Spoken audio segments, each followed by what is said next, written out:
Hello everyone, welcome to English classes. आइए start करते हैं आज की video. Language is a medium of communication.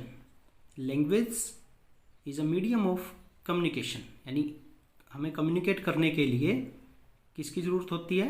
एक लैंग्वेज की। यानी लैंग्वेज एक मीडियम का काम करता है।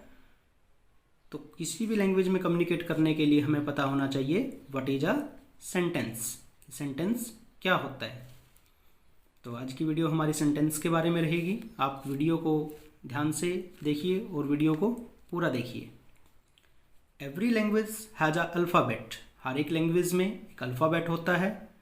इंग्लिश लैंग्वेज में 26 लेटर्स होते हैं, जिन्हें हम अपर केस और लोअर केस के नाम से जानते हैं, यानी कैपिटल लेटर्स और स्मॉल लेटर्स।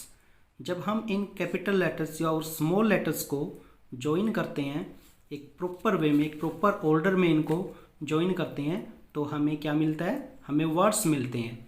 लाइक मोहन एक वर्ड है, राधा भी एक वर्ड है। ये किससे बने हैं? लेटर्स को मिलाकर। लेटर्स से मिलाकर हमें क्या मिलता है? लेटर्स से मिलाकर हमें वर्ड्स मिलते हैं। क्या मिलते हैं? वर्ड्स। लेकिन जब हम व्हेन वी जॉइन वर्ड्स, जब हम वर्ड्स को ज्वाइन करते हैं तो हमें क्या मिलता है? हमें दो चीज़ें मिलती हैं, या तो फ्रेज या फिर एक सेंटेंस। या तो हमें क्या मिलेगा? फ्रेज या फिर सेंटेंस। तो आइए मैं बताता हूँ आपको ये फ्रेज क्या होता है और सेंटेंस क्या होता है। सेंटेंस जानने से पहले हम फ्रेज के बारे में पढ़ लेते हैं। ये कुछ एग्जांपल्स दी हुई है यहाँ पर, इन्हें ध्यान से देखिए आप।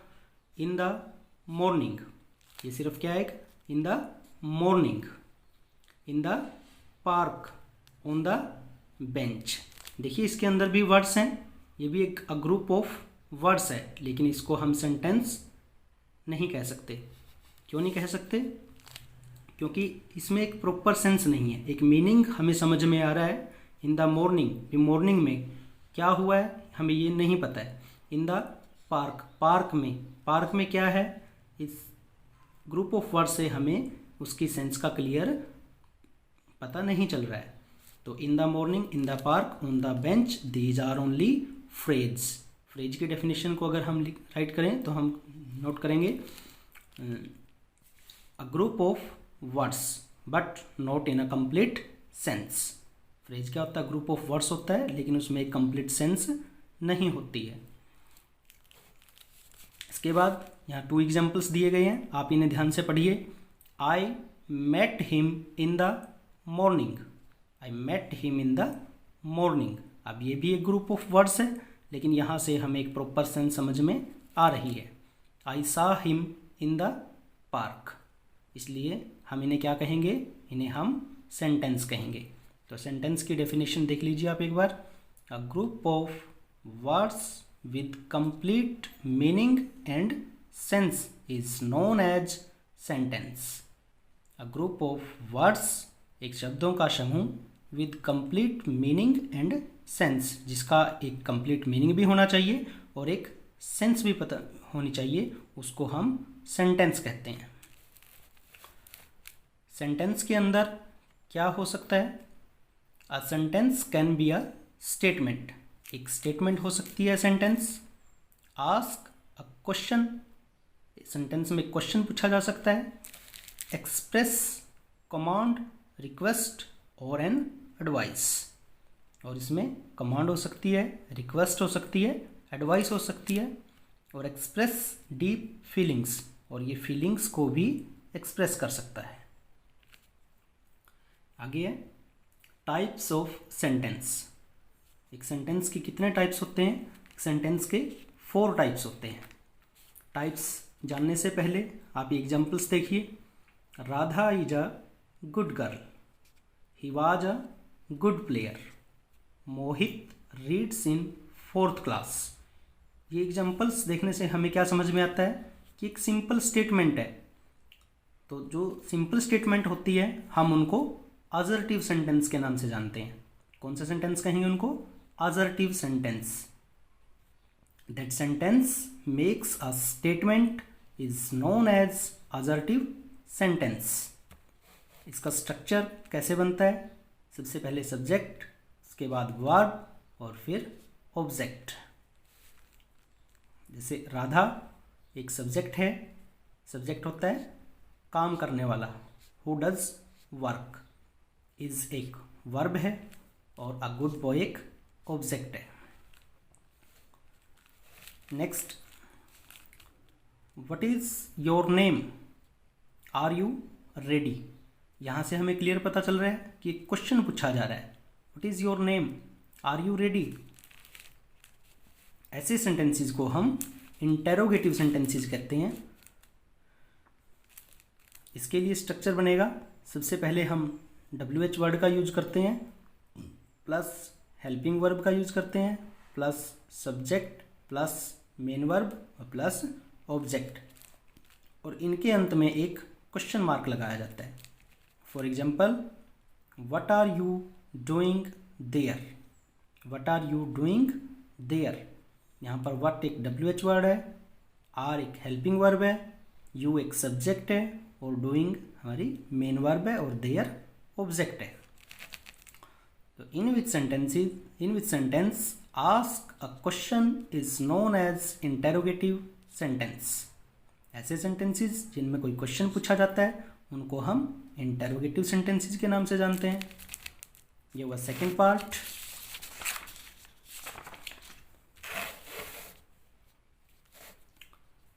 अब आप इन एग्जाम्पल्स को ध्यान से पढ़िए। Please help me, go to the doctor at once, wait here. इन सेंटेंसेस के अंदर क्या हो रहा है, एक फर्स्ट सेंटेंसेस में एक रिक्वेस्ट की जा रही है, please help me, go to the doctor at once, यहाँ पर एक एडवाइस दी जा रही है, वेट हेयर, यहाँ पर भी एक हम कह सकते हैं कमांड दी जा रही है। That sentence express a command, request और an advice is known as imperative sentence. ऐसे सेंटेंसेस को हम क्या कहते हैं, इम्पेरेटिव सेंटेंस। जिन सेंटेंसेस में एक कमांड हो, रिक्वेस्ट हो और एडवाइस हो, उन्हें हम इंटेरोगेटिव सेंटेंसेस के नाम से जानते हैं, सॉरी इम्पेरेटिव सेंटेंसेस के नाम से जानते हैं। एक बात आप हमेशा याद रखेंगे, imperative sentences always begin with a verb. Imperative sentences हमेशा किससे शुरू होते हैं, वर्ब से शुरू होते हैं। जैसे यहाँ पर हेल्प एक वर्ब है, गो भी एक वर्ब है, वेट भी एक वर्ब है। ऐसे सेंटेंसेस में सब्जेक्ट नहीं होता है, ध्यान रखेंगे आप। ऐसे सेंटेंसेस में सब्जेक्ट नहीं होता है, उनको हम इम्पेरेटिव सेंटेंस कहते हैं। अब आगे एग्जाम्पल्स देखिए। What a beautiful sight, what a beautiful sight. यहाँ पर व्हाट जो है वो क्वेश्चन वर्ड नहीं है, यहाँ पर व्हाट है, व्हाट है मतलब कितना, कितना सुंदर दृश्य, एक सडन फीलिंग्स को एक्सप्रेस कर रहा है। अलास, अलास मीन्स हाय, हम दुख के लिए वर्ड यूज करते हैं। अलास ही इज रुइनेड, हाय वो बर्बाद हो गया है। हुर्रा, हुर्रा वर्ड खुशी के लिए यूज किया जाता है। We have won the match. तो दैट सेंटेंस एक्सप्रेस सडन और deep feelings is known as exclamatory sentence. ऐसे सेंटेंसेस जिनमें सडन फीलिंग और डीप फीलिंग को एक्सप्रेस किया जाता है, ऐसे सेंटेंसेस को हम एक्सक्लामेटरी सेंटेंसेस कहते हैं। इनके पीछे हमेशा एक्सक्लामेटरी सिंबल का यूज़ किया जाता है। ये देख रहे हैं आप, साइट के बाद में जो लगाया गया ये एक्सक्लामेटरी सिंबल है, अल्लास के बाद में लगाया गया ये भी एक्सक्लामेटरी सिंबल है, और हुर्रा के बाद में जो लगाया गया ये भी एक्सक्लामेटरी सिंबल है।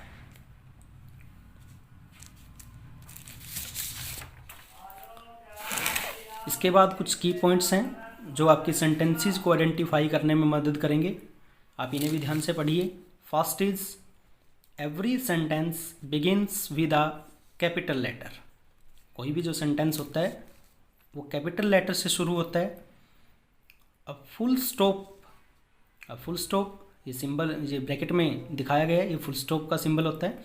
Is placed at the end of the assertive sentence. जो हमारे असर्टिव सेंटेंसेस होते हैं उनके एंड में हमेशा ये सिंबल लगाया जाता है। जैसे he is an honest man, last में ये सिंबल लगाया गया है, तो यहाँ से आप पहचान सकते हैं कि ये कौन सा सेंटेंस है, ये एक असर्टिव सेंटेंस है। क्वेश्चन मार्क, ये क्वेश्चन मार्क का सिंबल बताया गया है, is placed at the end of the interrogative sentence. Interrogative sentence में अंत में ये सिंबल लगाया जाता है क्वेश्चन मार्क का। हाउ आर यू, ये जो सिंबल है ये एक पहचान है किसकी, इंटेरोगेटिव सेंटेंसेस की, इसको हम क्वेश्चन मार्क बोलते हैं। उसके बाद एन एक्सक्लामेशन मार्क, ये एक्सक्लामेशन मार्क है, is placed at the end of the exclamatory sentence. Exclamatory sentences में ये सिंबल लगाया जाता है अंत में। जैसे व्हाट अ नाइस लेडी, हमने ये सिंबल लगाया, इससे हमें पता चल रहा है कि ये कौन सा सेंटेंस है, एक्सक्लामेटरी सेंटेंस है। तो माय डियर स्टूडेंट्स, ये टॉपिक था आपका सेंटेंसेस। आई होप आपको समझ में आया होगा। Thank you very much.